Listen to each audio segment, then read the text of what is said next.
Now there were in Samaria 70 sons of the house of Ahab. So Jehu wrote letters and sent them to Samaria, to the officials of Jezreel, to the elders, and to the guardians of Ahab's children. He said, You have your master's sons with you, and you have chariots and horses, a fortified city, and weapons. Now, as soon as this letter reaches you, choose the best and most worthy of your master's sons, and set him on his father's throne. Then fight for your master's house. But they were terrified and said, If 2 kings could not resist him, how can we? So the palace administrator, the city governor, the elders, and the guardians sent this message to Jehu. We are your servants, and we will do anything you say.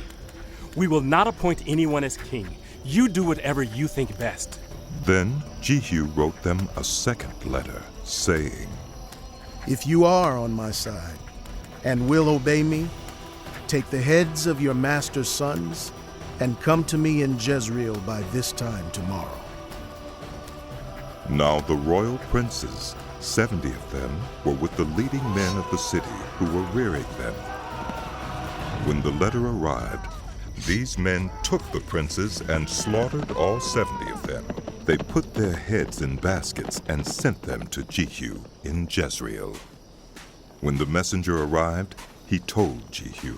They have brought the heads of the princes. Then Jehu ordered, Put them in 2 piles at the entrance of the city gate until morning. The next morning, Jehu went out.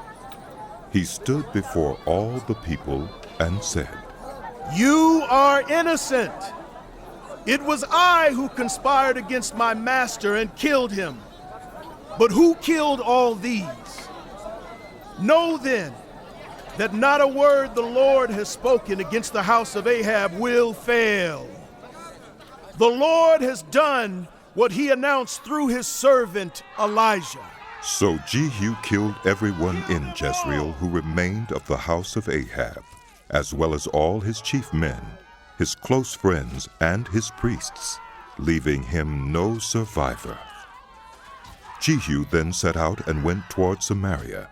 At Beth-Eked of the shepherds, he met some relatives of Ahaziah, king of Judah, and asked, Who are you? They said, We are relatives of Ahaziah, and we have come down to greet the families of the king and of the queen mother. Take them alive. He ordered. So they took them alive and slaughtered them by the well of Beth-Eked, 42 of them. He left no survivor. After he left there, he came upon Jehonadab, son of Rechab, who was on his way to meet him. Jehu greeted him and said, Are you in accord with me as I am with you? I am. Jehonadab answered. If so, Said Jehu. give me your hand. So he did, and Jehu helped him up into the chariot. Jehu said, Come with me and see my zeal for the Lord. Then he had him ride along in his chariot. When Jehu came to Samaria, he killed all who were left there of Ahab's family. He destroyed them according to the word of the Lord spoken to Elijah. Then Jehu brought all the people together and said to them, Ahab served Baal a little. Jehu will serve him much. Now summon all the prophets of Baal, all his servants and all his priests. See that no one is missing, because I am going to hold a great sacrifice for Baal. Anyone who fails to come will no longer live. But Jehu was acting deceptively in order to destroy the servants of Baal. Jehu said, Call an assembly in honor of Baal. So they proclaimed it. Then he sent word throughout Israel, and all the servants of Baal came. Not one stayed away. They crowded into the temple of Baal until it was full from one end to the other. And Jehu said to the keeper of the wardrobe, Bring robes for all the servants of Baal.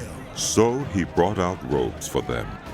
Then Jehu and Jehonadab, son of Rechab, went into the temple of Baal.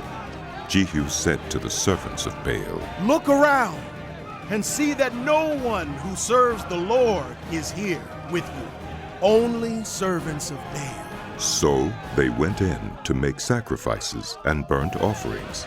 Now Jehu had posted 80 men outside with this warning. If one of you lets any of the men I am placing in your hands escape, it will be your life for his life. As soon as Jehu had finished making the burnt offering, he ordered the guards and officers, Go in and kill them. Let no one escape. So they cut them down with the sword.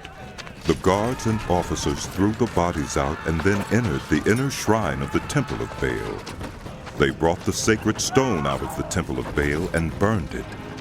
They demolished the sacred stone of Baal and tore down the temple of Baal, and people have used it for a latrine to this day.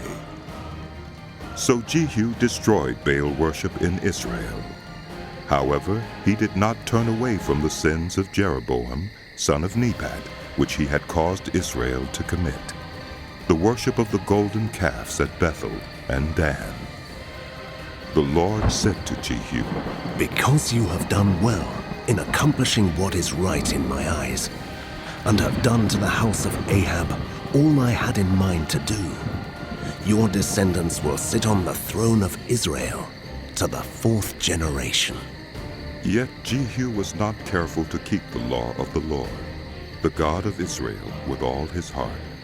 He did not turn away from the sins of Jeroboam, which he had caused Israel to commit. In those days the Lord began to reduce the size of Israel. Hazael overpowered the Israelites throughout their territory east of the Jordan in all the land of Gilead, the region of Gad, Reuben, and Manasseh, from Aurora by the Arnon Gorge through Gilead to Bashan.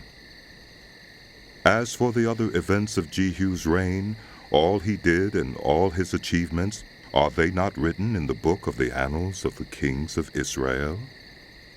Jehu rested with his ancestors and was buried in Samaria, and Jehoahaz, his son, succeeded him as king. The time that Jehu reigned over Israel in Samaria was 28 years.